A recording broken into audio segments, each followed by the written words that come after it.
أعطيناك الكوثر فصل لربك وانحر إن شانئك هو الأبتر صدق الله مولانا العظيم. میرے محترم بھائیوں، دوستوں اور بزرگوں، قربانی کے ایام قریب آ رہے ہیں، لہٰذا اس سلسلے میں چند باتیں عرض کرنا چاہتا ہوں۔ حق تعالی شان خود ارشاد فرماتے ہیں کہ اے محمد، ہم نے آپ کو حوض کوثر عطا فرمایا، بس آپ اپنے رب کے لیے نماز پڑھیں اور قربانی کریں۔ آپ کا بدخواہ، آپ کا دشمن وہی بریدہ ہے، ناتمام ہے۔ حق تعالی شانہ نے ایک بہت بڑا انعام نبی کریم صلی اللہ علیہ وسلم کے لیے فرمایا کہ آپ کو حوض کوثر عطا فرمایا۔ آپ قیامت کے دن اپنے امتیوں کو اسی سے جام کوثر پلائیں گے، لیکن جہاں یہ بشارت عطا فرمائی وہاں پر یہ حکم دیا فَصَلِّ لِرَبِّكَ وَانْحَرْ، آپ اپنے رب کے لیے نماز پڑھیں اور قربانی کریں۔ معلوم ہوا اللہ کی کوئی نعمت جب اللہ کے بندوں پر ہوتی ہے تو بندے کا فریضہ یہ ہے کہ وہ اس کی عبادت خوب دھیان لگا کر کرے، خوب عبادت میں اضافہ کرے۔ قربانی اس سلسلے میں انشاءاللہ اس کی تاریخ وغیرہ تو بعد میں آگے ہوگی۔ ہمیں یہ معلوم ہونا چاہیے حق تعالی نے ہمیں ایمان دیا ہے، ہدایت کے لیے قرآن دیا ہے،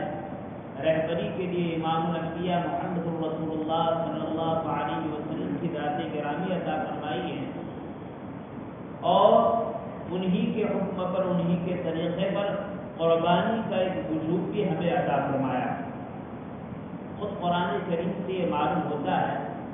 کہ قربانی کوئی نیا طریقہ نہیں، بلکہ حضرت آدم علیہ السلام سے لے کر امام الانبیاء صلی اللہ علیہ وسلم تک اللہ کی نزدیکی، اللہ کا قرب حاصل کرنے کے لیے جانور کو اللہ کے نام پر ذبح کرنا یہ اس زمانے سے جاری ہے۔ وَلِكُلِّ أُمَّةٍ جَعَلْنَا مَنسَكًا لِيَذْكُرُوا اسْمَ اللَّهِ عَلَيْهِ، اور خود قرآن کریم کہتا ہے اِذْ قَرَّبَا قُرْبَانًا فَتُقُبِّلَ مِنْ أَحَدِهِمَا وَلَمْ يُتَقَبَّلْ مِنَ الْآخَرِ، دو بھائیوں نے، حضرت آدم علیہ السلام کے دو بیٹوں نے نذرانہ پیش کیا، قربانی کی، ایک کی قبول ہوئی، ایک کی قبول نہیں ہوئی۔ معلوم اللہ کی نزدیکی حاصل کرنے کے لیے جانور کو ذبح کرنا یہ تو حضرت آدم علیہ السلام کے زمانے سے جاری ہے، اور قرآن نے فرمایا لِكُلِّ أُمَّةٍ جَعَلْنَا مَنْسَكًا نَاسِكًا، یعنی اللہ تعالیٰ نے ہر امت کے لیے اللہ کے راستے میں جانور ذبح کر کے نزدیکی حاصل کرنے کو ہر امت کے لیے رکھا ہے،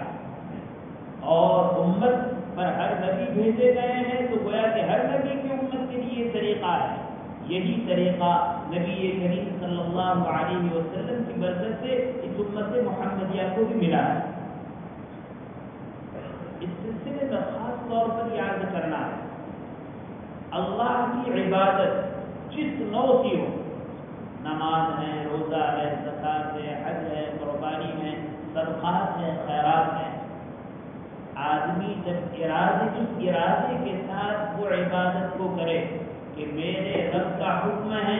میرے رب کے حکم کو پورا کرنا ہے، اور اس پر میرا رب مجھ سے راضی ہونے والا ہے، ہر عبادت کی شانی ہونی چاہیے۔ مسلمان ہے لہذا بہت سارے فرائض تو ہم ادا کرتے ہیں کیونکہ اس کے بغیر چارہ ہی نہیں، لیکن اگر مسلمان ان عبادت کو کرنے کے لیے بجائے اس کے کہ وہ فریضہ ہے ادا کیے بغیر چارہ نہیں، اگر وہ یہ نیت کر لے کہ بھئی اللہ کا فریضہ ہے لیکن اللہ کے فریضے کو ادا کرنے پر اللہ ہم سے راضی ہوتا ہے، اللہ ہم سے خوش ہوتا ہے، اللہ اس کے بدلے ہمیں جنت عطا فرماتے ہیں، تو پھر اس عبادت کی حقیقت کچھ اور یہ ہوگی۔ یہ طے شدہ ہے کہ امت مسلمہ کے بہت سارے افراد جب قربانی کے ایام آتے ہیں تو قربانی کرتے ہیں۔ اس سلسلے میں آپ نے یہ کرنا ہے کہ قربانی کن بھائیوں پر واجب ہے۔ عام طور پر تو یہ سمجھا جاتا ہے کہ جس آدمی پر زکوٰۃ فرض ہے اس پر قربانی واجب ہے، حالانکہ ایسا نہیں ہے، اس میں تھوڑا فرق ہے۔ زکوٰۃ کے فرض ہونے کے لیے تو 4 قسم کے مال چاہیے، یا تو کسی کے پاس نصاب کی مقدار سونا ہے، 87 گرام 480 ملی گرام سونا ہے اس کے پاس، یہ نصاب کا مالک ہے، اس کے اوپر زکوٰۃ فرض ہے۔ اگر کوئی چاندی کے نصاب کا مالک ہے، 612 گرام 350 ملی گرام چاندی ہے، تو یہ آدمی نصاب کا مالک ہے، اس کے اوپر زکوٰۃ فرض ہے۔ اسی طرح کوئی آدمی تجارت کرتا ہے اور تجارت کا جو مال ہے وہ نصاب کی مقدار پہنچ چکا ہے، تو یہ آدمی پر سال کے پورا ہونے پر زکوٰۃ فرض ہے۔ اسی طرح کسی آدمی کے پاس نقد روپے پیسے موجود ہے جو اتنے ہیں جو اس کی ضرورت سے زائد ہیں، اور وہ اس سے 7.5 تولہ سونا یا 52.5 تولہ چاندی خرید سکتا ہے، تو کیش اور نقد اتنے پیسے ہونے پر سال کے پورا ہونے پر اس پر زکوٰۃ فرض ہے۔ اور یہ طے شدہ بات ہے کہ جن لوگوں پر زکوٰۃ فرض ہے ان کے اوپر تو قربانی واجب ہے ہی، لیکن بعض لوگ ایسے ہیں جن پر زکوٰۃ فرض نہیں لیکن قربانی اور صدقہ فطر ان پر واجب ہے۔ مثال کے طور پر ایک آدمی ہے جس کے پاس اپنی ضرورت سے زائد سامان ہے، اور وہ زائد سامان اتنا ہے کہ اگر اس کی قیمت لگائی جائے تو اس سے وہ 52.5 تولہ چاندی خرید سکتا ہے۔ اگر قربانی کے ایام آ جائے اس کے اوپر قرضہ نہیں ہے اور ضرورت سے زائد اتنا سامان ہے تو اس پر بھی قربانی واجب ہے، زکوٰۃ واجب نہیں۔ مثال کے طور پر ایک آدمی کے پاس 2 مکان ہیں، ایک مکان میں وہ خود رہتا ہے اور دوسرا مکان ایسے ہی بن پڑا ہے اور اس کی ضرورت سے زائد ہے، یا دوسرا مکان اس نے کرائے پر دیا ہے یا مفت میں کسی کو رہنے کے لیے دیا ہے لیکن اس کی ضرورت سے زائد ہے، اس کی ضرورت کو پورا ہونے کے لیے اس مکان کا کرایہ ضروری نہیں ہے، فاضل آمدنی۔ تو اگر یہ دوسرا مکان جو ایسے ہی بن پڑا ہے یا کسی کو مستمع رہنے کے لیے دیا ہے یا کرائے سے دیا ہے لیکن اس کی ضروریات زندگی پورا کرنے کے لیے یہ کرایہ ضروری نہیں ہے اور اس کے اوپر قرض نہیں، جب قربانی کے ایام آئیں گے تو اس آدمی پر قربانی پر واجب ہے، زکوٰۃ فرض نہیں۔ مکان ہے، مکان اتنی قیمت کا ہے کہ 52.5 تولہ چاندی خریدا جا سکے، لیکن اس کے باوجود اس کے اوپر اس مکان کی وجہ سے زکوٰۃ فرض نہیں، البتہ قربانی اس پر واجب ہے۔ فقہا نے تو یہاں تک لکھا ہے ایک آدمی کے پاس اپنا مکان ہے، وہ مکان اس نے کسی کو کرائے پر دے دیا ہے یا ایسے ہی بن پڑا ہے اور وہ کرائے کے مکان میں رہتا ہے، لیکن اس کے پاس اپنی ضرورت سے زائد اتنے پیسے ہیں کہ جس کی وجہ سے یہ جو مکان کرایہ دے رہا ہے وہ بھی ادا ہو رہا ہے، یہ مکان ایسا پڑا ہے یا کرائے پر آ رہا ہے، یہ کرایہ اس کی ساری ضرورتوں سے فارغ ہے، تو بھی اگر اس مکان کی قیمت 52.5 تولہ چاندی پر پہنچ جائے تو اس پر قربانی واجب ہے۔ زکوٰۃ جس پر فرض ہے اس کو تو شریعت میں کہتے ہیں مال نانی، بڑھنے والا مال، سونا چاندی اپنی ذات سے اعتبار سے بڑھنے والے ہیں، روپیہ پیسہ تجارت کرو بڑھنے والا ہے، لیکن یہ جیسے مکان ہے بڑھنے والا نہیں ہے لیکن نصاب کی مقدار سے زائد ہے تو اس پر بھی قربانی واجب ہے۔ ایک آدمی ہے جس کے پاس گھر میں بہت سارا فرنیچر اور سامان ہے، وہ فرنیچر اور سامان ایسا ہے کہ سال بھر میں ایک کا دکا بھی استعمال میں نہیں آتا، ضرورت سے زائد ہے، اور وہ سامان چاہے کپڑوں کی شکل میں، چاہے برتنوں کی شکل میں، چاہے فرنیچروں کی شکل میں اتنا زیادہ ہے کہ اس سب کی قیمت اگر ملائی جائے تو 52.5 خریدا جا سکے اور اس کے اوپر قرضہ نہیں ہے تو اس آدمی پر بھی قربانی واجب ہے۔ عورتیں اپنے ساتھ بہت سارا سامان لے کر آتی ہیں اس کے گھر سے، اور اس کی مالک وہ ہے، اور اس کے اپنے گھر میں شوہر کا اتنا سامان ہے کہ اپنا لایا ہوا سامان سال بھر میں استعمال نہیں ہوتا۔ اب وہ سامان اتنا ہے کہ اس کی ضرورت سے فارغ ہے، اس کے اوپر قرضہ نہیں ہے اپنا ذاتی، اور کچھ گھریلو سامان کی قیمت نصاب کی مقدار پہنچ جائے، 52 تولہ چاندی خریدا جا سکے تو اس عورت پر بھی قربانی واجب ہے۔ لہذا ہمیں مسائل سے واقفیت ضروری ہے۔ بہت سارے بھائی بچارے ایسا سمجھتے ہیں کہ ہم پر زکوٰۃ فرض نہیں، قربانی بھی واجب ہے۔ اور دوسری بات یاد رکھیں، جن حضرات پر قربانی واجب ہے، جن حضرات پر صدقۃ الفطر واجب ہے، ان کے لیے زکوٰۃ لینا جائز نہیں، ان کے لیے صدقۃ الفطر لینا جائز نہیں، ان کے لیے واجب صدقات لینا جائز نہیں، ان کو تو ادا کرنا ہے۔ لہذا ہم میں سے ہر ایک اپنے ملک میں جو چیزیں ہیں ان کو دیکھے، وہ سونے چاندی کی شکل میں ہیں، نقد کیش کی شکل میں ہیں، یا اسی طرح مال تجارت کی شکل میں ہیں، یا ایسا مال ہے جو استعمالی ہیں، کپڑے ہیں، برتن ہیں، فرنیچر ہیں، لیکن سال میں اکتا دکتا بھی اس کا استعمال نہیں ہوتا ہے، ایسے ہی پڑے ہیں۔ اگر یہ سارا سامان ہمارے قرض سے ہماری اپنی ضرورت کا کیا مطلب؟ اصلی ضرورت کا مطلب یہ ہے کہ ایک آدمی ہے، اس کے اوپر اس کا اور اس کے ماتحتوں کا نفقہ واجب ہے، اس کی بیوی ہے، اس کے بچے ہیں، اس کی بچیاں ہیں جو شادی شدہ نہیں ہیں، اس کے والدین ہیں جو مالدار نہیں ہیں، مجبور ہیں، اس کی بہنیں ہیں، بھائی ہیں جو بیچارے کمانے سے عاجز ہیں، کوئی اور رشتے دار ہیں جن کا نفقہ شریعت نے اس پر واجب کیا ہے۔ سال بھر کا ان کا سارا خرچہ اس کو ادا کرنے کے بعد جو ہے وہ سب زائد ہے، وہ ضرورت اصلیہ سے باہر ہے۔ لہذا سال بھر کے ان کے نفقے کے حساب کے بعد دیکھیں کہ ہمارے گھر میں کتنی چیزیں ایسی ہیں، چاہے مرد کے پاس چاہے عورت کے پاس، اگر اس کا نصاب 52 تولہ چاندی کے برابر اس کی قیمت پہنچ جاتی ہے، ان ہر شخص پر قربانی واجب ہے۔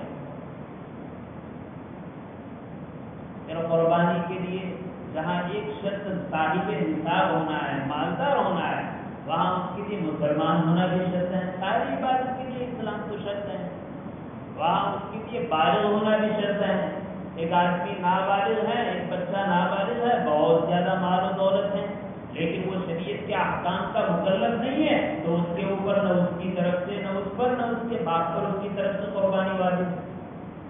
عام طور پر بعض مرتبہ یہ سمجھا جاتا ہے کہ پورے گھر میں اگر ایک قربانی کرنی تو کافی ہے، ایسا نہیں ہے۔ جتنے آدمی صاحب نصاب ہے ان سب کی طرف سے ایک ایک قربانی واجب ہے۔ بعض مرتبہ ایسا خیال ہوتا ہے کہ ایک ساتھ قربانی ادا کرنی تو کافی ہے، ایسا بھی نہیں۔ جب بھی قربانی کے ایام آئے اور ہمارے پاس مال اور دولت ہے، ہم صاحب نصاب ہیں، تو ہمارے اوپر قربانی واجب ہے۔ لہٰذا ہمیں دیکھنا چاہیے کہ ہم اس حال میں ہیں کہ ہم پر قربانی واجب ہے یا نہیں۔ اگر واجب ہے تو اس کی ادائیگی کا ضرور اہتمام کرنا چاہیے۔ اگر ہم نے اس کو چھوڑ دیا تو ہم واجب کو چھوڑنے والے ہیں۔ قربانی کے سلسلے میں جہاں نبی کریم صلی اللہ علیہ وسلم کی طرف سے فضائل ہے، وہاں پر اس کے سرسفر وعید بھی ہے۔ نبی کریم صلی اللہ علیہ وسلم ارشاد فرماتے ہیں کہ جس آدمی نے اللہ کے نام پر قربانی کے جانور کو ذبح کیا، اس کا ایک قطرہ زمین پر گرے تو ایک خون کا قطرہ زمین پر گرنے سے پہلے اللہ تعالیٰ اس کے گناہوں کو معاف فرما دیتے ہیں۔ روایت میں آتا ہے کہ کسی آدمی نے خالصۃ لوجہ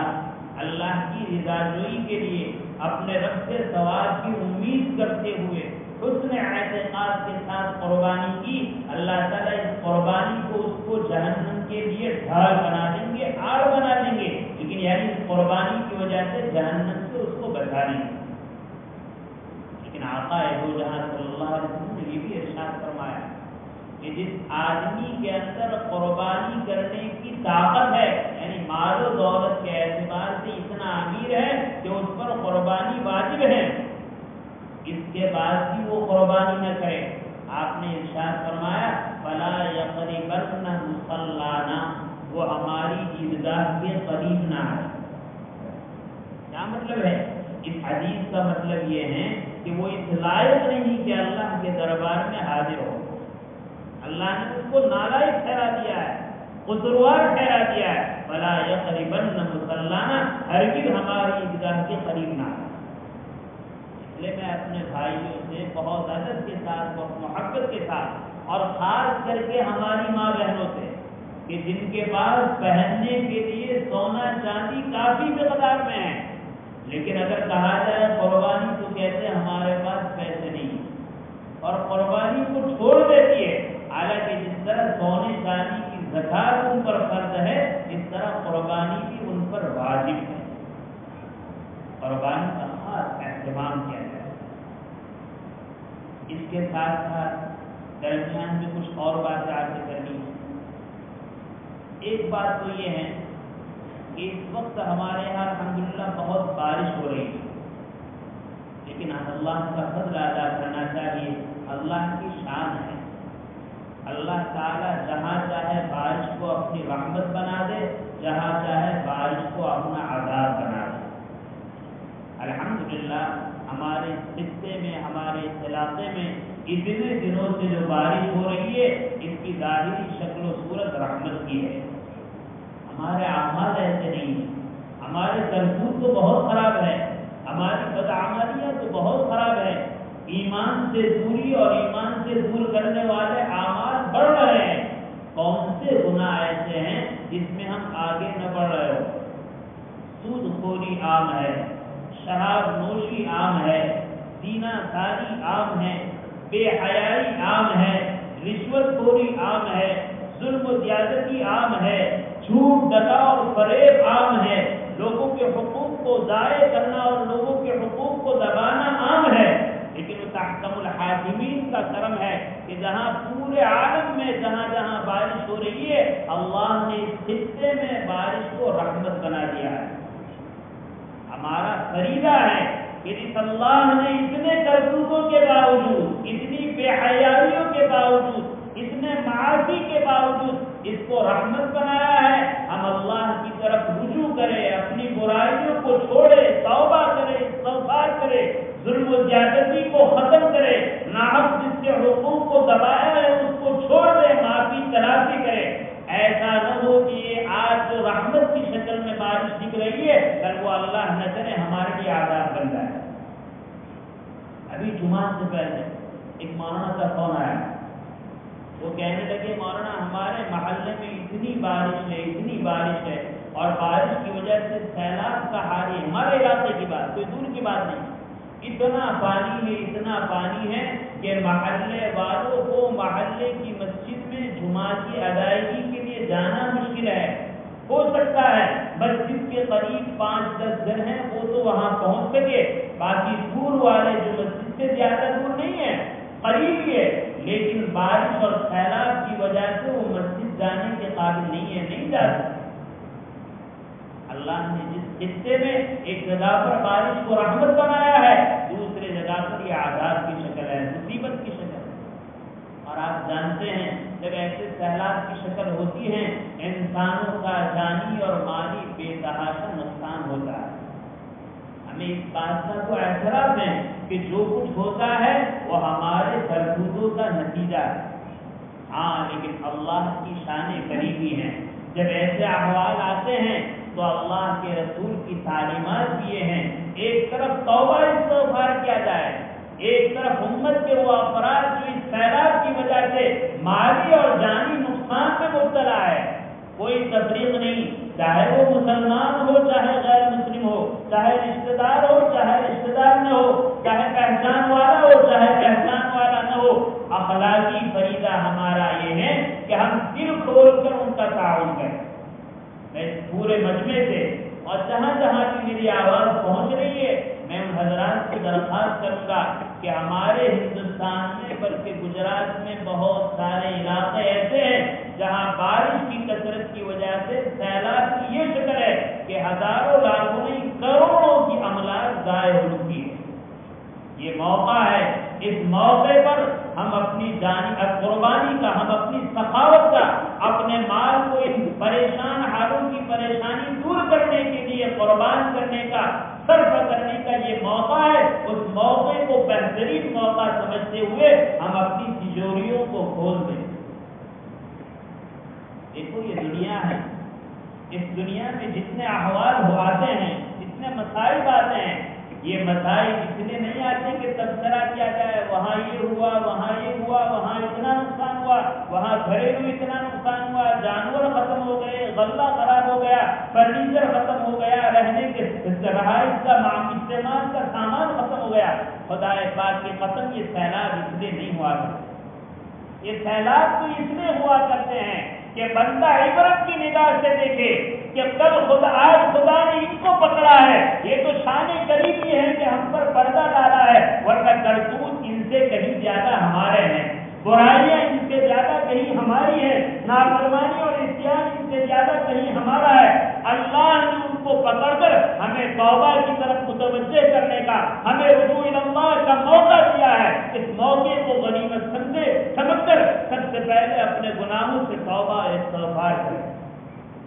اور جن حضرات کا یہ نقصان ہوا ہے اس نقصان کے لیے میں اپنے بھائیوں سے، اپنے دوستوں سے عرض کروں گا، ہر محلے میں 2-2 3-3 بھائی ایسی ذمہ داری قبول کر لے، اور مسلمان دل کھول کر کہ اللہ کے بندے پریشان ہوئے ہیں، اللہ کے بندوں کے گھر ضائع ہوئے ہیں، اللہ کے بندوں کے سامان ضائع ہوئے، ہم اس وقت اپنے پیسوں سے، للہ سے، زکات سے، صدقہ سے، فطرہ سے ان کا تعاون کریں گے۔ بہت بڑی ضرورت ہے۔ کتنے واقعات ایسے سامنے آئے ہیں کہ آدمی منظر دیکھے تو دیکھ نہیں سکتا، اور احوال سنائے تو کمزور دل اس کو سنا نہیں سکتا۔ لہٰذا درخواست ہے کہ انشاءاللہ ہمارے بستی سے ایسا نظام بنائے کہ ہم انشاءاللہ مالی تعاون کے لیے کھڑے ہوں گے، اور ایک اچھی رقم ایسے تمام علاقے میں جہاں سیلاب میں لوگ پریشان حال ہوئے ان کے لیے ہم تعاون کی شکل اختیار کریں گے انشاءاللہ۔ آخر میں ایک بات یہ بھی عرض کرنی ہے، بہت سی مرتبہ 2-4 میں نے مسائل بیان کیے ہیں۔ عام طور پر ہماری مسجدوں میں نماز کے لیے جو صف بندی ہوتی ہے، تو صف بندی کا شرعی طریقہ یہ ہے کہ نماز پڑھانے والے امام صاحب کے بعد سب سے پہلا شخص تو امام صاحب کے بالکل پیچھے برابر میں کھڑے رہے، پھر آنے والا شخص امام صاحب کی داہنی طرف، پھر آنے والا بائیں طرف۔ بہت سی مرتبہ یہ میں نے بیان کیا، عرض کیا، لیکن میں دیکھتا ہوں الحمدللہ ہمارے نوجوان اس پر عمل بھی کرتے ہیں، لیکن بعض مرتبہ ہم سے کوتاہی ہوتی ہے، اور اس کوتاہی کے نتیجے میں ایک طرف سب لمبی بن جاتی ہے، ایک طرف سب چھوٹی رہتی ہے، یہ مکروہ ہے۔ دیکھو شیطان ہمارا دشمن ہے، اور کیسا دشمن ہے؟ واقعتاً اگر دنیا میں کوئی صحیح معنی میں مومن ہے تو اس مومن کا کوئی دشمن نہیں سوائے نفس اور شیطان،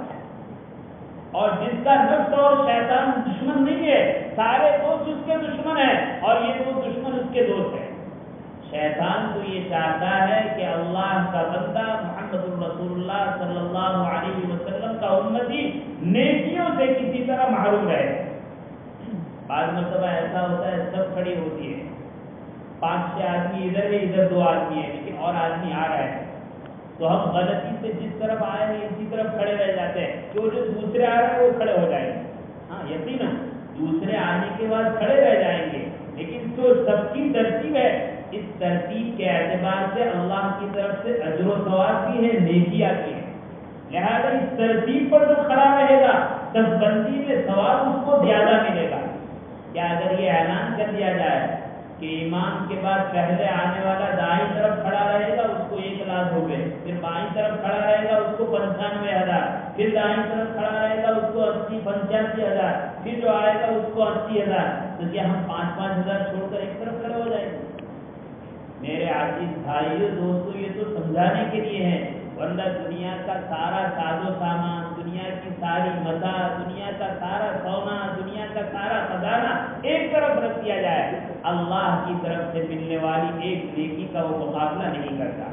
لہٰذا بہت محبت کے ساتھ کہوں گا، ماشاءاللہ اکثر اس کا احتساب کرتے ہیں، لیکن بعض مرتبہ ہم سے کوتاہی ہوتی ہے اور ہم نیکیوں سے محروم ہو جاتے ہیں۔ اللہ تعالیٰ